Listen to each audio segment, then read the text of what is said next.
Hi everyone.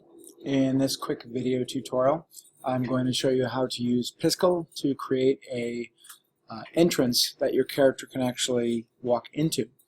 We'll then take it into Stencyl and use layers, Stencyl's layer systems, to make it look like you're actually going into the building entrance.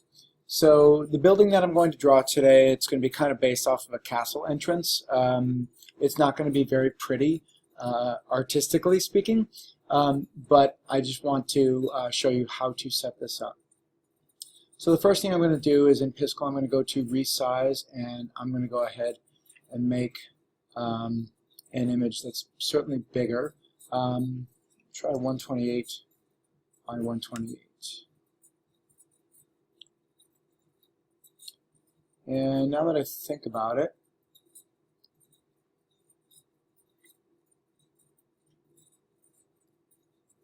okay, so I'm going to make a more rectangular canvas. So my width is 128 and my height is 96. And you can see that I unchecked maintain aspect ratio. That way when I hit resize, you'll see that it's actually a rectangle versus a square.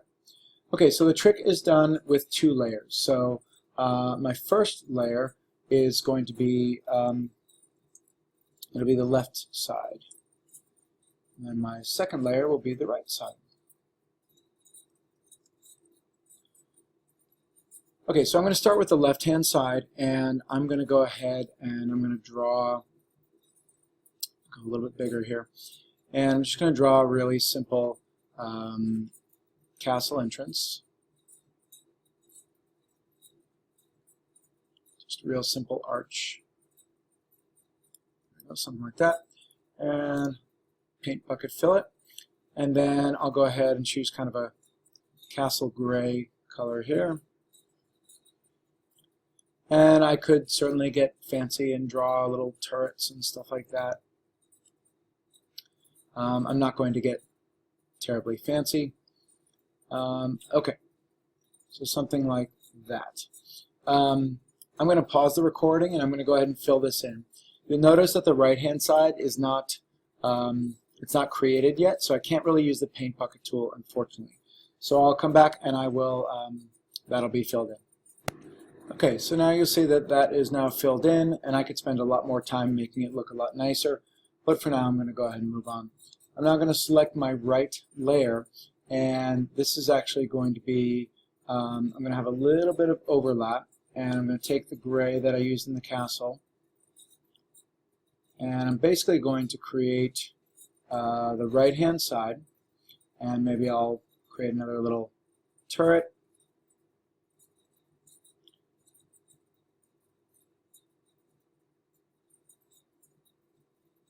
Okay, there we go. And I think I should be able to paint bucket fill it in. Good. Okay, so there we go.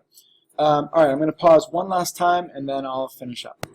Okay, so I've gone ahead and I added in a little bit of preliminary shading, and it's certainly not where I would like it to be visually, but it'll certainly work. So you can see it here in the top right hand corner. I'll click on 1x so you can see it there. Alright, so now how do I bring this into Stencyl and make the trick work? So what you need to do is you need to save this out as two separate files. So I'm going to start off with saving the left one. So what I need to do is I need to hide or turn off the right one so we don't see it. So I'm going to click on layer opacity for the right one. I'm going to type in 0 and hit OK. So now I only see the left one here. I'm going to now come down here and go to export. And I'm going to make sure that I'm choosing ping. And I'm going to go ahead and download that. That gets downloaded. I'll then flip the process. I'll bring the right one's opacity back up to 1. And I'll make layer 1, make that one disappear by making its opacity set to 0. I'll then export the right hand side and I'll go ahead and hit download. Okay, so now what I'm going to do is I've got Stencyl here. I'm going to go ahead and take my two files, and I'm going to name them a little bit more appropriately instead of new Piskel. So this will be castle left,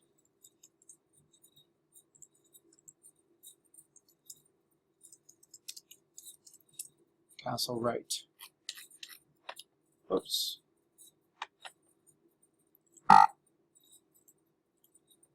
Okay, so there's already a file called castle right. Where is it? Oh, there we go. Okay, try that one again.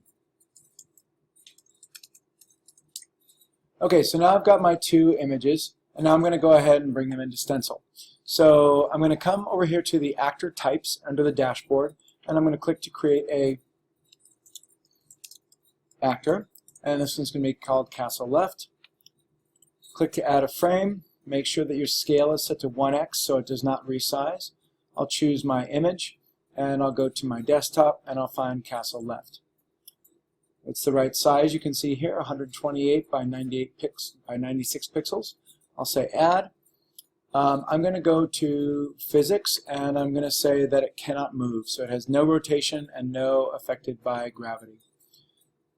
Okay, go to my dashboard, make my last one, add in the frame, go to physics, and say that it cannot move. Okay, save my game, go to my scene, I'll go to my actors here, and here's the trick. So what I need to do is I need to do this with two layers inside inside Stencyl. So there we go. So I'm going to come down here in the bottom right hand corner where it says layers. I'm going to go ahead and click to create a new tile layer, and I'm just going to call this one castle left.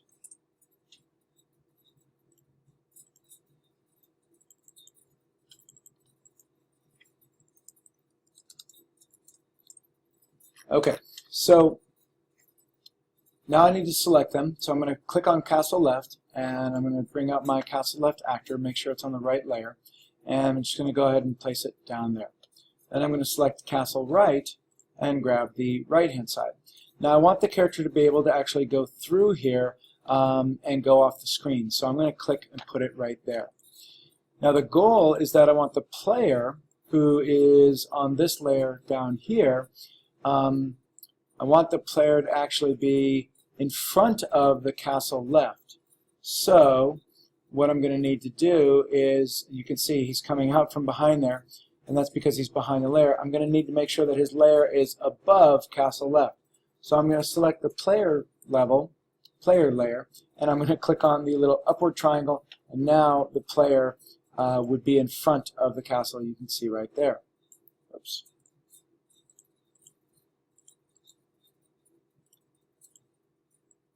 Okay, Stencyl is having some problems because I have my actors on top of each other. There we go. Okay, so now I'm going to go ahead and select my, it's kind of frustrating. Okay, there we go. So I've got my right side there. I've got my left side here, and the castle looks like it's all together. To finish this off, I'll go ahead and I'll put in a region. I'll go ahead and draw a region, and I'll put the region right here, right there. Then I'll go to behaviors. I'll click to add a behavior, and I'll do scene switch on enter region. I'll choose the actor. I'll choose my region. I'll choose the scene I want it to go to, and I'll go ahead and give it a transition style. Okay, there we go. I think that's pretty much it.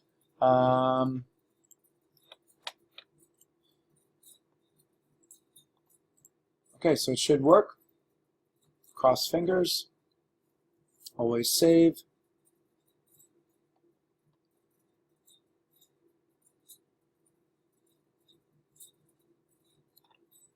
Okay, so there it is. I'm going to expand my view and zoom in so you can just notice it better.